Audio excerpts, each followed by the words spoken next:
Hello friends, Mark Holmes here, my buddy Cowboy Jobu, and as always, thank you guys for watching, commenting, and subscribing to the Jobu Sports Report. Because without you guys, well, I'd probably go crazy.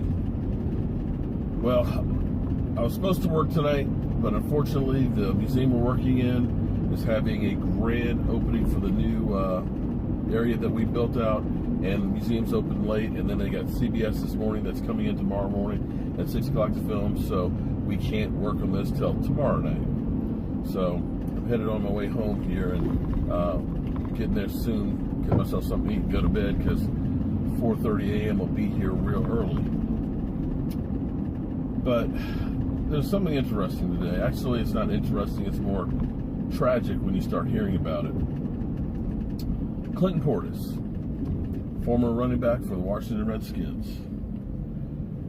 Very charismatic, and I'm sure I butchered that. Charismatic. Kind of out there a bit. Made over $54 million. But you hear the same story with a lot of professional athletes that have made a whole lot of money. A lot of them were prepared to make that kind of money and to be able to manage it. And the thing I always tell you guys is when you hear about these contracts, one, you don't necessarily get all of the money that you see when you hear these $100 million contracts. Two, you're paying a shitload of taxes as well as fees on the stuff. So it's not as much as it sounds. Don't get me wrong. It's a hell of a lot more than what I'm making. But then comes the lifestyle that goes along with it. You know, Clinton Portis was one of the ones that was always dressed to a T, you know, tons of cars, tons of houses and stuff, you know, buying houses for his mother and grandmother and all these things. But he was smart enough to try and invest some of it for down the road, and I applaud that, but the problem is the people he invested with were shady. Turns out it was a Ponzi scheme. But it wasn't just him. You hear about this with professional athletes all across the board. I mean, Terrell Owens, bad investments. Randy Moss. Hell, even Mark Brunell. I think he lost his, I want to say with Whataburger or some other food chain.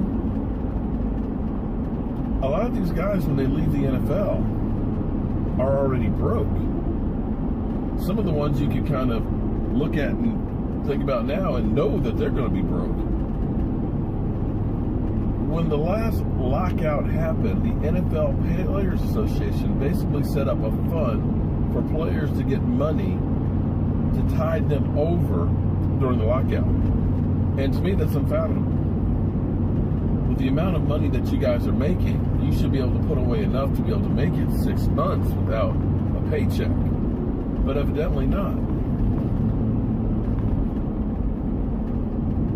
The thing you got to realize, I guess, is when you're in that limelight like that, people want to be you, they want to associate with you, they want to hang with you, they want to use you.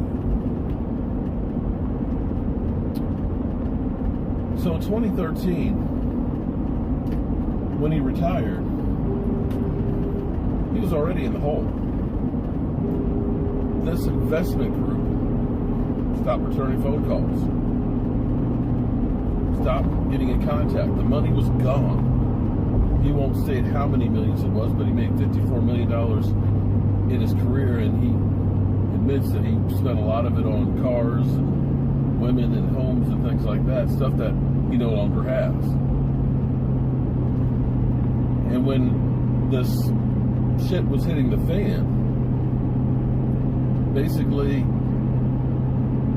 it was women what soothed him. So he'd go to trips across to Europe and places like that with women that he didn't hardly even know. So, you know, spending more money and things. But he admits today that he was at the point of desperation, that he was ready to go for revenge and basically murder these investors that took all his money. But this is tragic. to have made $54 million, to have owned all these homes and all these cars, and now you're living in an apartment.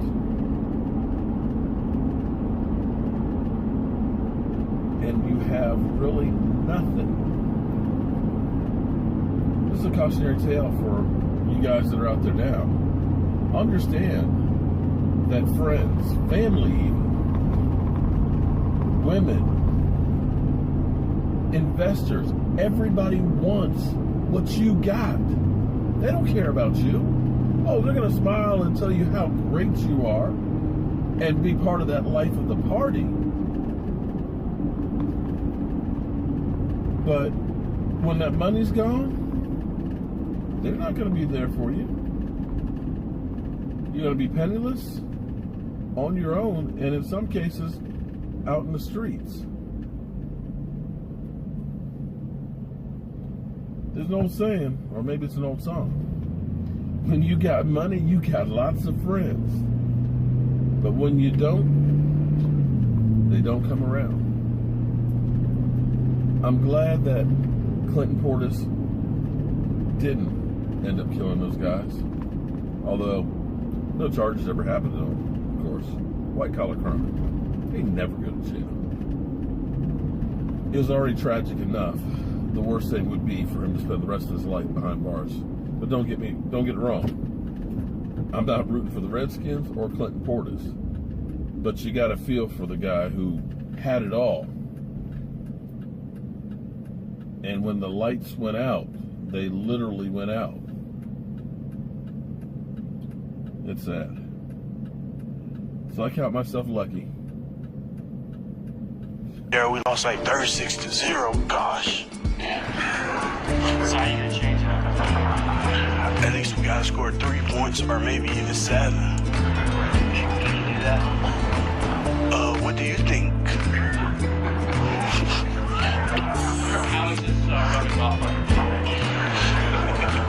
I think they seem to enjoy it. At least I do. Take the do your hair. It's Esquadrite.